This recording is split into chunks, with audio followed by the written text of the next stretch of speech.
anh nói con vừa đi vừa đào rồi này là muốn nó tung lỡ đầy rồi lại buông lại nhỉ nó trên tin slay mà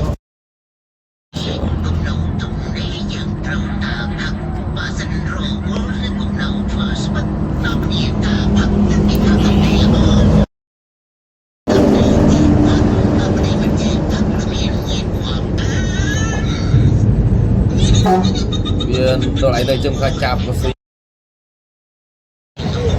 hả về rồi kia con mình